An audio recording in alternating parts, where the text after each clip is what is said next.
Los políticos no te quieren ayudar. Lo que los políticos quieren es el poder. Vamos a verlo.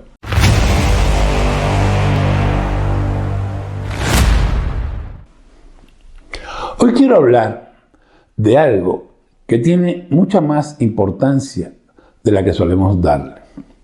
Porque nuestras vidas y nuestros destinos están en manos de desconocidos. Me explico. Yo no voto, pero cuando la gente va a votar en las elecciones, y no importa si se trata de un votante que es muy fanático de alguna ideología o de algún personaje político, no importa tampoco si cree, si está seguro de que conoce a quién va a votar. La realidad absoluta es que cuando se vota por un total y completo desconocido, que supo cómo venderte competentemente un cuento bien armado. Supo cómo venderse a sí mismo. Por eso contratan asesores de imagen que les dicen cómo vestirse, si usar sombrero o gorra, si no usar ninguna de las dos cosas, cómo pararse, cómo sonreír, qué decir, cómo mirar, qué no decir. O sea, votas por una puesta en escena, por un teatrito muy bien montado. Lo cierto es que la política no atrae a las personas honestas, a las personas más solidarias, a las buenas personas, ni a los más capaces. Este tipo de gente buena difícilmente los vas a ver metidos en la política. Solo verás a los sedientos de poder.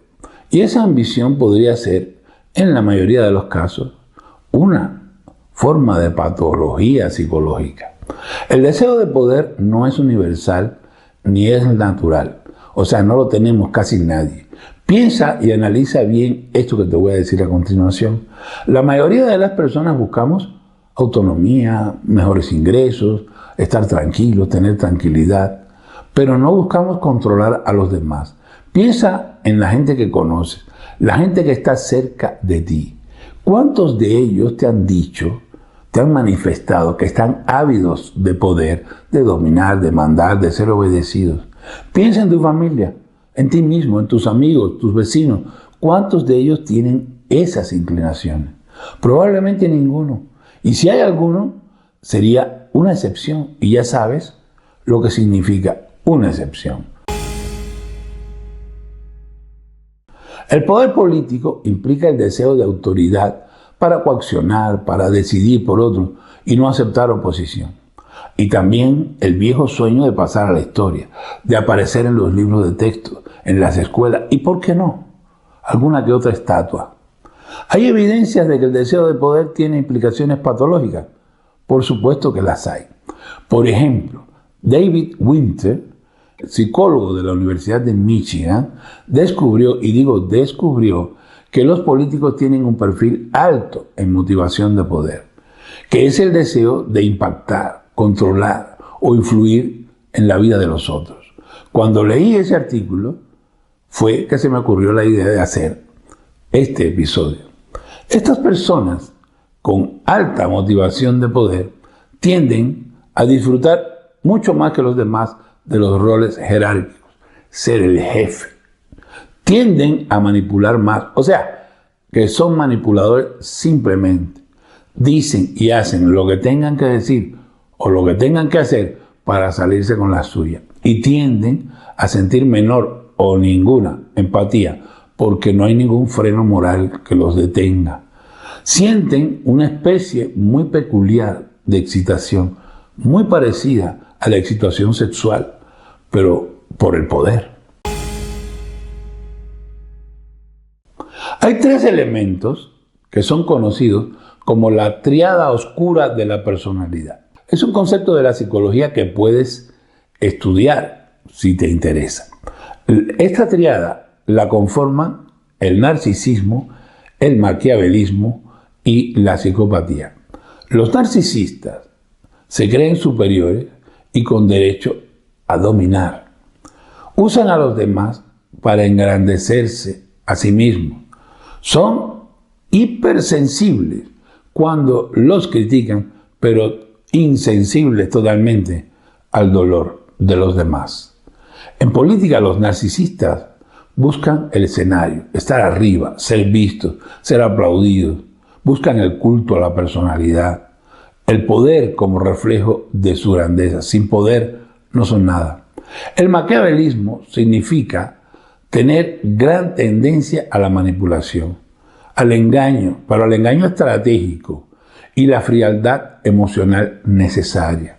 El maquiavélico es calculador, es cínico y no cree en la moral como límite. Sabe que no puede detenerse ante nada. Si se detiene por alguna razón de tipo moral es porque está fallando, está siendo débil, y eso es inadmisible para esta clase de personas que justifican cualquier medio si sirve para alcanzar sus fines. Por eso en política domina perfectamente el arte de prometer sin cumplir, traicionar sin siquiera pestañear y construir alianzas con fines puramente tácticos. A veces, alianzas hasta con el propio enemigo, lo cual indica que los principios y las ideologías no existen, son negociables. De hecho, yo dudo que en realidad los políticos tengan algún tipo de principio o de ideología. Lo dudo porque si los tuvieran, todos veríamos los resultados positivos de su gestión. Y todos sabemos que es puro cuento. El último elemento de esta tríada oscura es, por supuesto, la psicopatía, que es un trastorno caracterizado por la falta de empatía y remordimiento, por la impulsividad, mentira patológica y tendencia a romper normas sociales en secreto si se puede. Si no se puede en secreto, esas normas las rompen a la vista de todos sin problema ninguno. A diferencia del maquiavélico, que es más frío, más planificador, el psicópata puede ser más impulsivo y peligroso. Por lo mismo, todos los dictadores, todos los tiranos han sido psicópatas funcionales, carismáticos, simpáticos por fuera, pero destructivos y miserables por dentro. Hitler, Fidel Castro, Chávez, Mussolini. ¿Qué hicieron con sus países y su gente? Exacto, destruirlos sin remordimiento. ¿Cómo se combinan estos tres elementos en un político? Un político con la tríada oscura se cree superior. Ahí tienes el narcisismo. Miente con cinismo y estratégicamente. Ahí tienes el maquiavelismo. No siente culpa ni empatía por los afectados por sus decisiones. Ahí tienes al psicópata. Hay estudios que muestran que los líderes políticos tienen puntajes más altos en estos rasgos que la media de la población.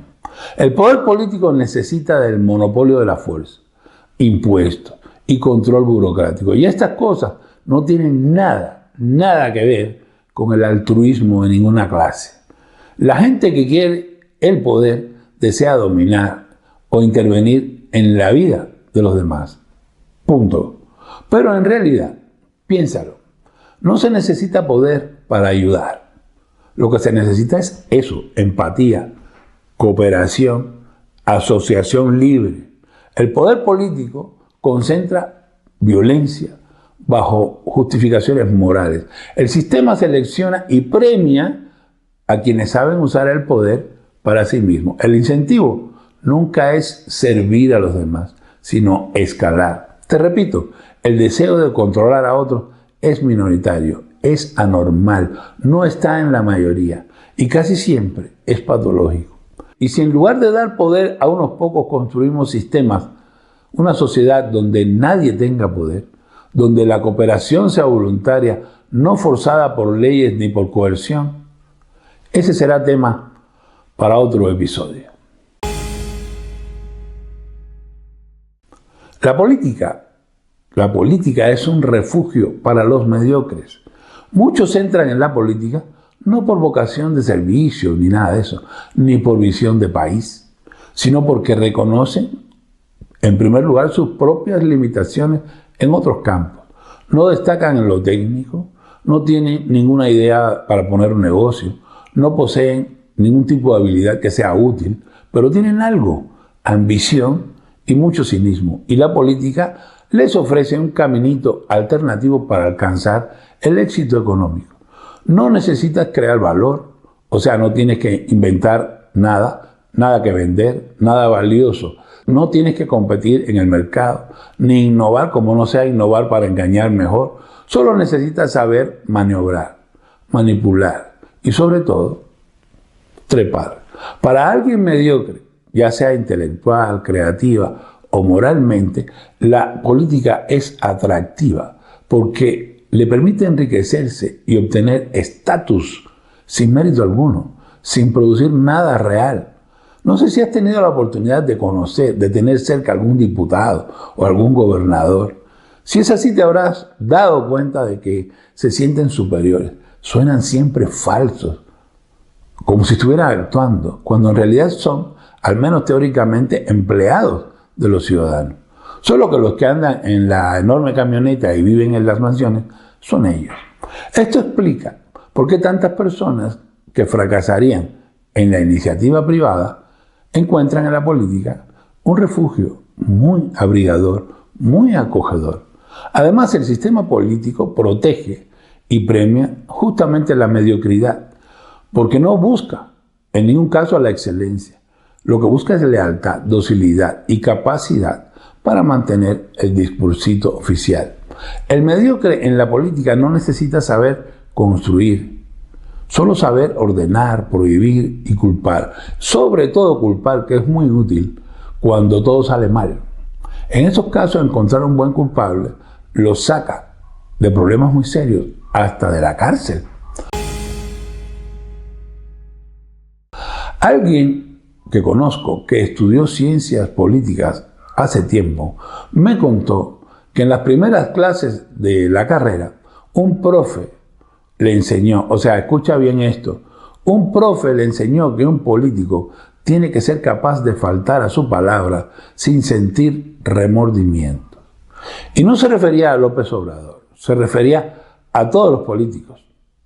Esta frase, enseñada sin ironía, no era un chiste, no era una broma, resume el cinismo estructural del poder político. Es una admisión, es admitir tácitamente de que la mentira, la manipulación y la traición no son accidentales, son herramientas esenciales del oficio del político. Fíjate, el político profesional no solo miente, aprende a no sentir culpa al hacerlo. ¿Esto es patológico? Yo creo que sí. El político se entrena para usar las palabras como instrumentos, no como compromisos. ¿Esto es patológico? Yo creo que sí. Esto desmoraliza y desincentiva a cualquier persona honesta que piense en entrar a la política para arreglar las cosas, dejando el campo libre siempre a los peores. Maquiavelo, en su libro El Príncipe, ya recomendaba al gobernante aparentar virtud, pero actuar sin escrúpulos cuando esto convenga. No necesitas ser bueno, solo aparentar ser bueno. ¿Esto es patológico? Yo pienso que sí. ¿Qué pensarías tú si alguien te dijera, yo soy capaz de faltar a mi palabra sin sentir remordimiento? Imagínate que ese alguien es tu esposo o tu esposa, tu amigo, tu amiga, tu hermano, tu hermana, tu hijo. Piensa, ¿aceptarías una declaración de ese tamaño y desvergüenza de alguien cercano a ti? ¿Confiarías en esa persona? Bueno, eso es lo que es un político. En todas las épocas, en todos los sistemas, culturas, siempre ha habido gente que manda y gente que obedece, lo que indica que siempre han existido psicópatas muy hábiles y por eso lo aceptamos, lo normalizamos y vivimos con eso como algo que no tiene remedio, la indefensión aprendida. Pero hay otras opciones y en otro programa vamos a hablar de ellas. Volviendo a lo que decía yo al principio acerca del hecho de que votamos por seres totalmente desconocidos, en este punto, habiendo dicho lo que ya he dicho, hay que añadirle que probablemente sean también psicópatas.